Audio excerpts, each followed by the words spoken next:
Hey guys, it's Tom from Liquidation Motivation, and today is the reload day at the bin store. We got our bins filled. Look how full these bins are, guys.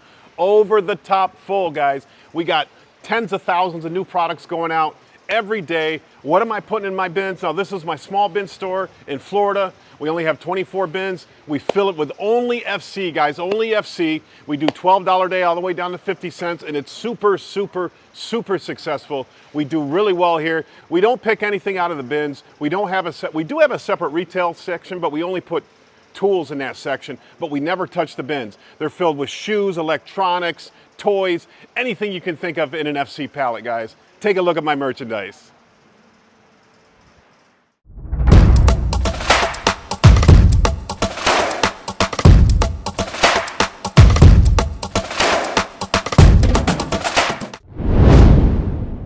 So why do I just run FC in my bin store? Because it works, guys, because it works. You know, everybody has a different idea how to do a bin store, but it seems like the most plentiful load that I can get is the FC. I can be consistent with them. I can deliver the product to my customers every day, every week, consistently, on time, early. Like our store just shut down, so we're bringing down the product for the reload. I'm not scraping by looking for inventory. I run pure FC and I start at 12 bucks, guys. And my 12-buck day is just as good as my dollar day, guys, and it works well for me.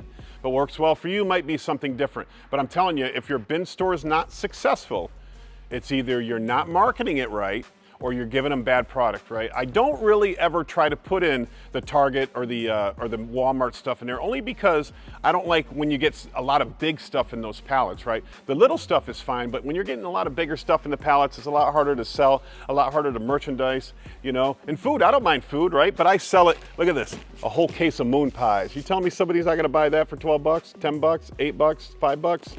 That's gonna sell, moon pies. Don't worry about food, guys. Some people hate food. Some people hate food, but the customers love it. You know, we got bathroom vanity lights, lots of shoes. That's what I like too, shoes. People will buy shoes. You can buy Amazon shoes for about $3 a pair if you buy them by the truckload. You know, and all my shoes seem to be gone before $3 a day. So that means that they sell for more than $3. But my bins are always full, guys. There's too many people out there who only fill their bins halfway.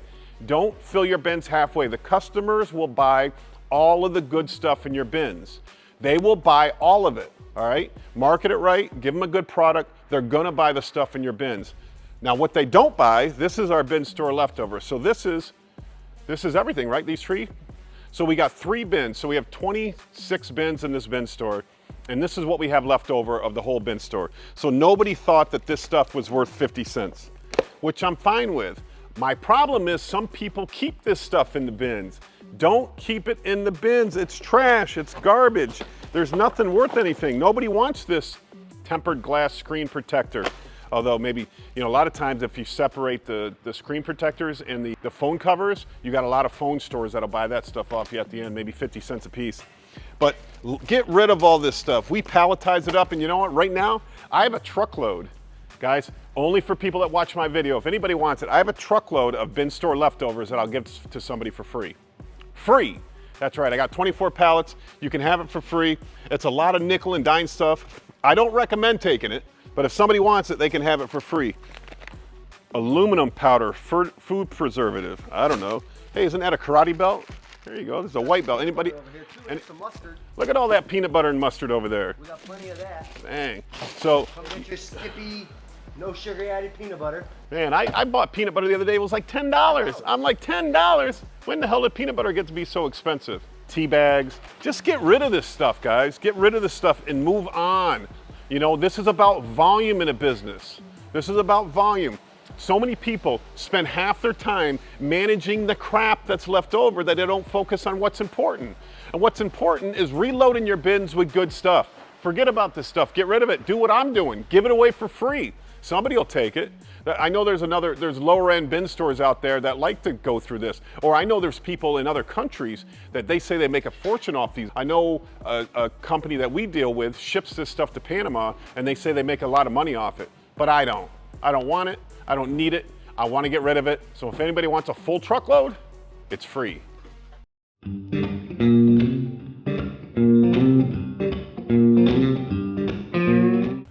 Paul keeps asking me, why don't I put Walmart or Target in my bin stores? And I really don't mind Walmart or Target. Some people can mix it in. I just feel like you don't get the piece count that you do on the Amazon FC loads. Like these are 7-foot pallets filled right to the top. I can fill merchandise right here in the top, guys. And this pallet here, you know, every pallet comes and tells you how many items is in, and this one has 926 items, okay? So I'm way under $1 an item for this pallet. And it's consistent and a lot of inventory. You know, you might bring in a Walmart pallet or a Target pallet, and some pallets might only have 20 items on it. Some pallets might have 200, 300, but your average cost per piece is guaranteed on the FC. On the Target and the Walmart, it's not guaranteed. You never know if you're gonna get laundry hampers on one pallet, which gives you 16 laundry hampers. That's not what you want. You'd rather have something with 700, 800, 900 pieces in it so you get the volume. Everybody's focused on the $12 day, that's the most important day. It's not. It's not. $5 day is just as important. Dollar day is super important, right? Those are your money-making days, guys. Those are your money-making days. That's why I choose not to bring in Walmart and Target. Now, do I like Walmart and Target for pallet sales? 100%. People love Walmart and Target to buy by the pallet, but I'm not putting them in my bins. It just ruins my ratio, my percentage, my cost per item that I'm putting in the bins. Remember, your LPN are gonna cost you about $2 a piece if you had LPN. FC is gonna cost you 80 to 90 cents a piece, okay? If you wanna mix those two together, I'm fine with that. I love that. I love that strategy. But stick with that strategy. Don't try to put any of these other crazy loads in there, man. They just kind of mix things up on you. I mean, you're gonna get pallets with chairs. A chair doesn't look good in a bin, right? They don't look good in a bin. Keep your bin store efficient, running's perfect. Get rid of the junk, get rid of the garbage at the end, and fill it back up, and fill them up full. People have money. Stop using the excuse that people don't have money. You should wake up every morning and say, somebody's got my money and I'm gonna go out there and get it. That's the attitude you have. And why will they spend money in your store? Because you have good product all the time, consistent. They know they can get there with good deals. There's gonna be people leaving with 2, 3, 4 shopping carts full of merchandise, guys. Keep your bins full, get rid of the garbage, refresh every week, and make some money. Make your sales, baby. Guys, my museum is taking shape. You can see these are the first 7 cases that I bought, guys. This is the only one that's not quite full yet, but I'm gonna fill it up. I have enough stuff to fill it up. But these first 7 cases are taking shape. You can see Mr. Peanut right there. That's like from the 70s. You put peanuts, de-shelled peanuts in the top, and it makes peanut butter. Super cool. Smurfs. I'm looking for a Smurf collection too, if anybody's got a Smurf collection. Look at my Legos.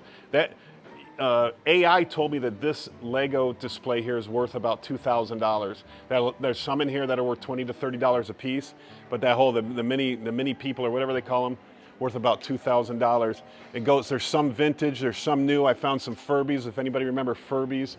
We're going into Disney. We got Ninja Turtles, but we got 7 almost full. 7 are 95% full, but then look over here, Paul.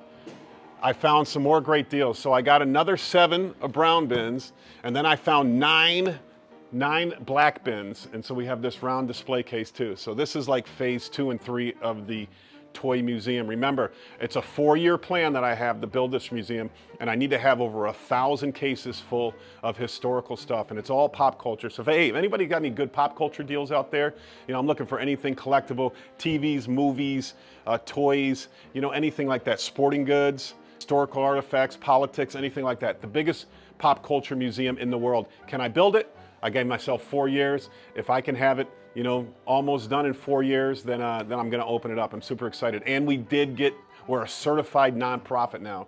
So whenever somebody has a big collection, you know, maybe somebody's husband worked their whole life putting together a Ninja Turtle collection, right?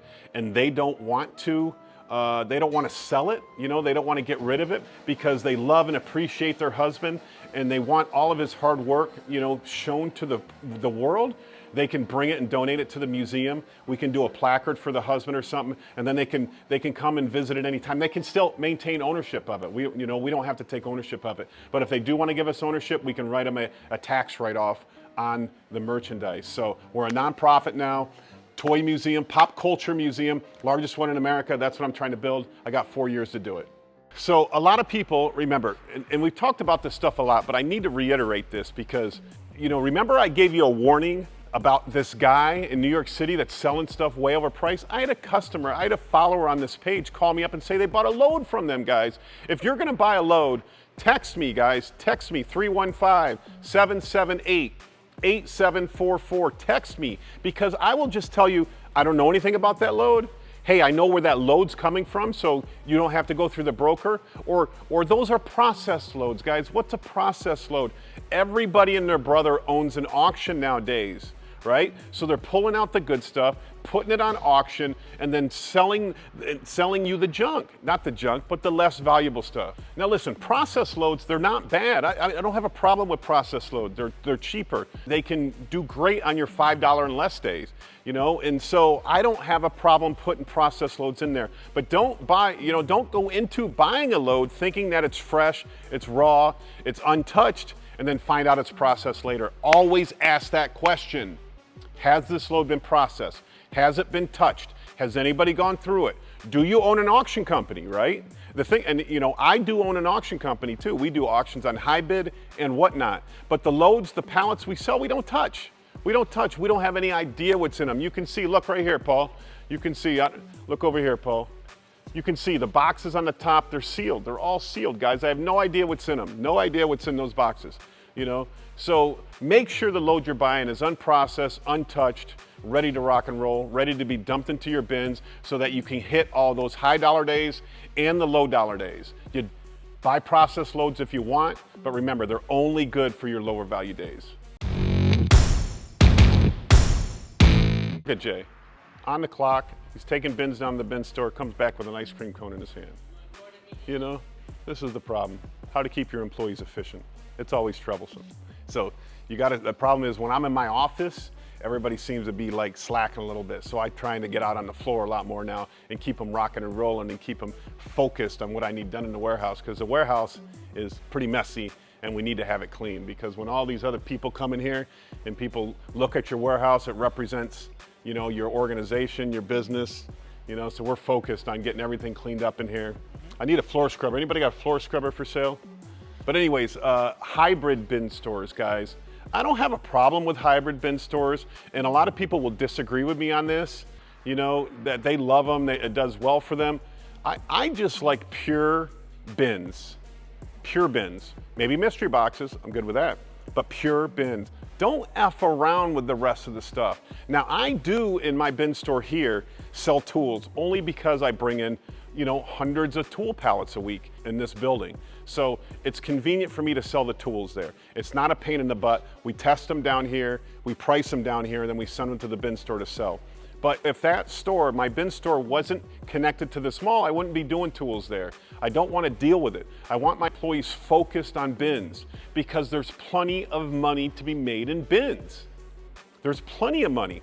Stop, a lot of people, and plus once you get into the wall, when you get into the hybrid part, you make mistakes on loads. You make mistakes on loads. You buy loads. I could walk you around this warehouse right now and show you about 20 loads that I made mistakes on, right? And we're talking, one of them was $22,000, and I shouldn't have bought it, but I did. I'm not even gonna make half my money back. I got clothing over there. I got Target clothing over there, 30,000 pieces. Thank you. 30,000 pieces of Target clothing over there. All the same thing. All the same thing, little hard to move. If you're just buying these pallets right here, just buy these pallets, fill up your bins, and I promise you can make, I'm not gonna promise anybody anything, but making $5,000 a week is not unheard of in even a small bin store. But if you're gonna do a small bin store, you gotta watch my last video, how to do a bin store on a budget.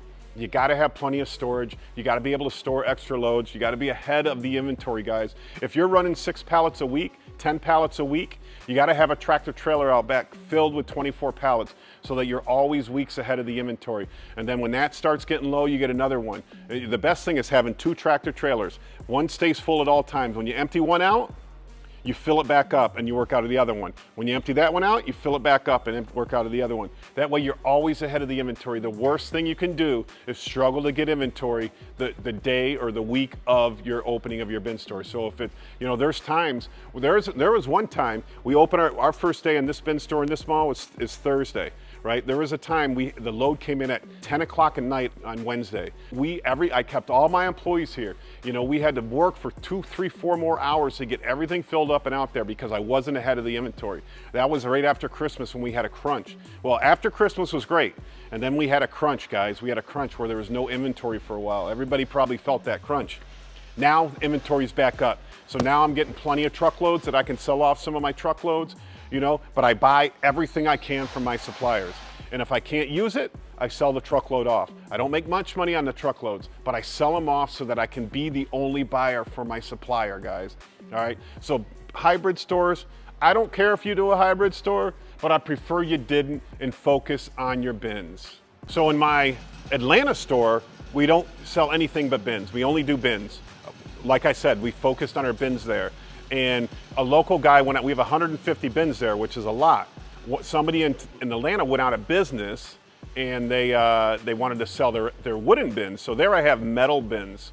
So they wanted to sell the wooden bins. We bought the bins off them, 20 extra bins. So all we did was creep all my 150 together and put the extra 20 bins. Now we're at 170 bins, guys. So that means I need more inventory to fill the store. But I promise you, I'm gonna see an immediate increase in my sales, right? Because people, what have I been saying?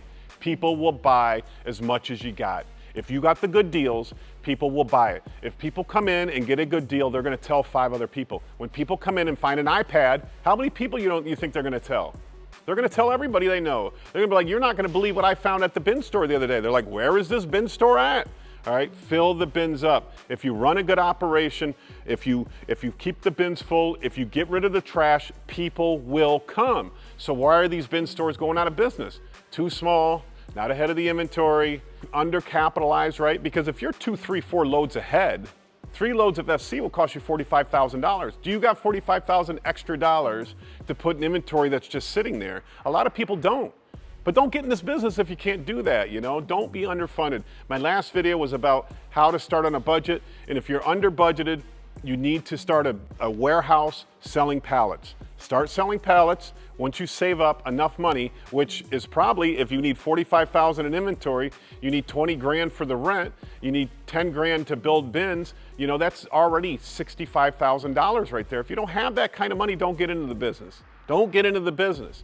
Save up that money and then start thinking about it. And you probably need a little bit of extra slush fund in there just in case, right? Everybody needs just in case money because, what can go wrong will go wrong.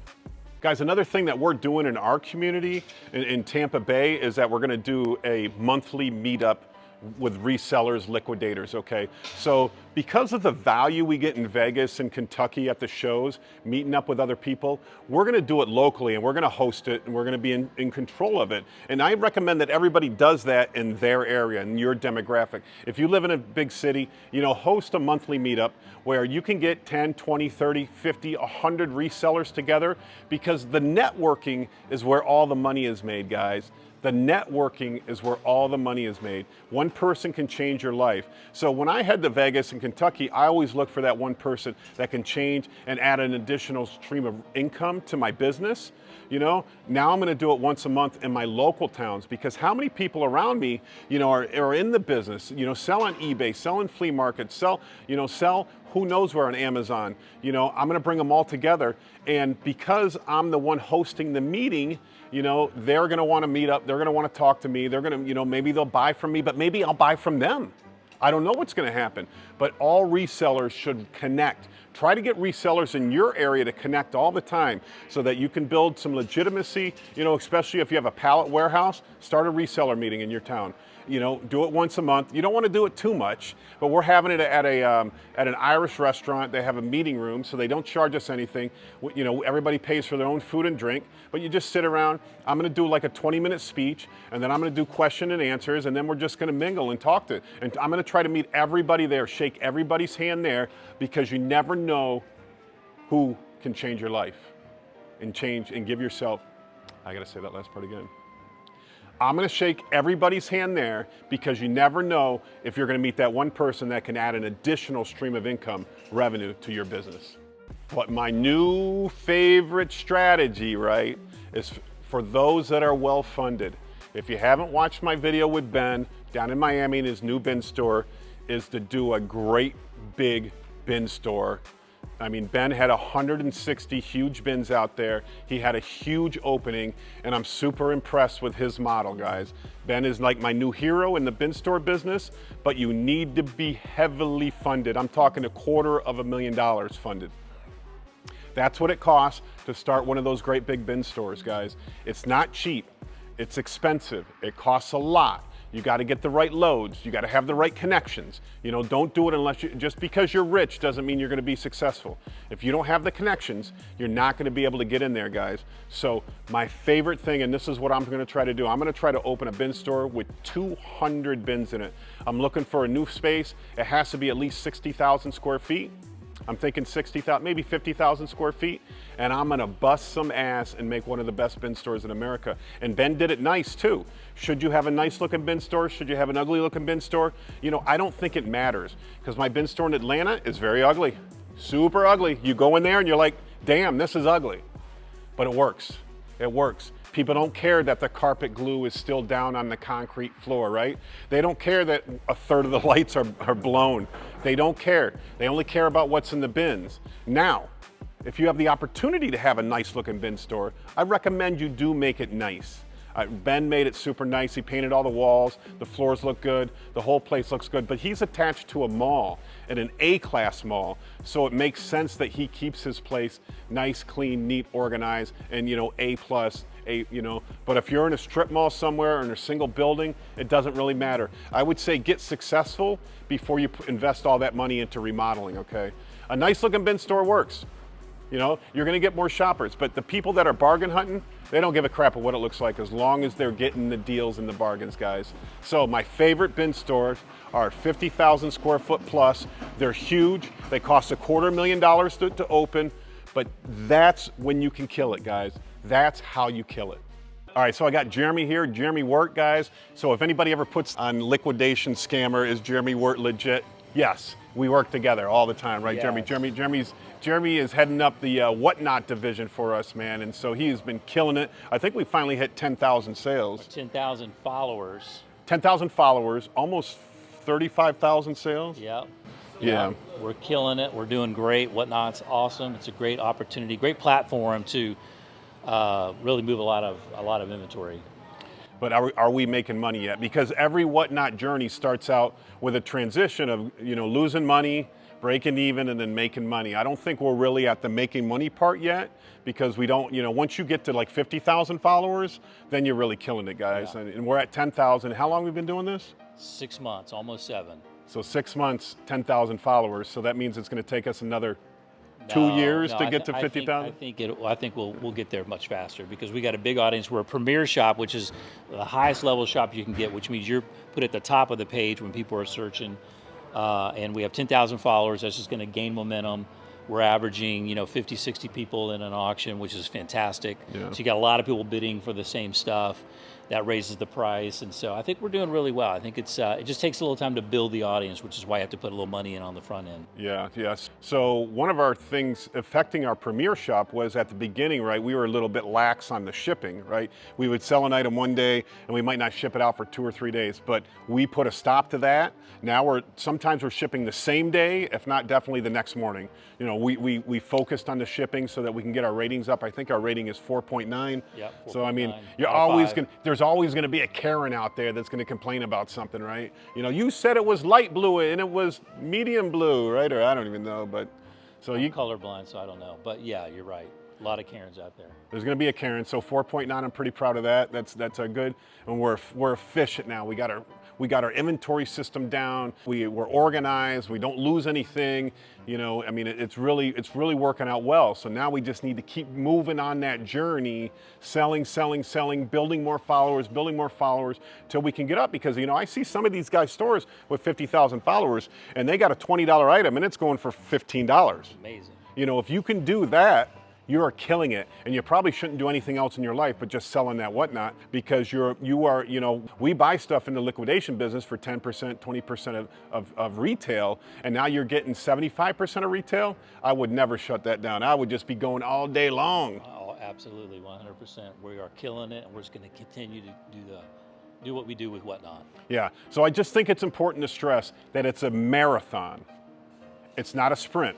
Now, I know people who got to 50,000 followers fast by spending $50,000 in advertising. Yeah. You know, you can go that route too and get there fast. We've elected to go the slow route, which I don't know if that's the right decision or not, because I probably spent $50,000 in labor, you know, but we're going the slow route. It's working, we're building it. But it is a marathon, guys. It takes a while to get there. And if you don't have the money, if you don't have the means, don't start it. But if you're willing to put in the time and wait 6 months, a year before you really start becoming profitable, you know, then I think it's a great avenue to move merchandise. It's the home shopping network of today. Yeah.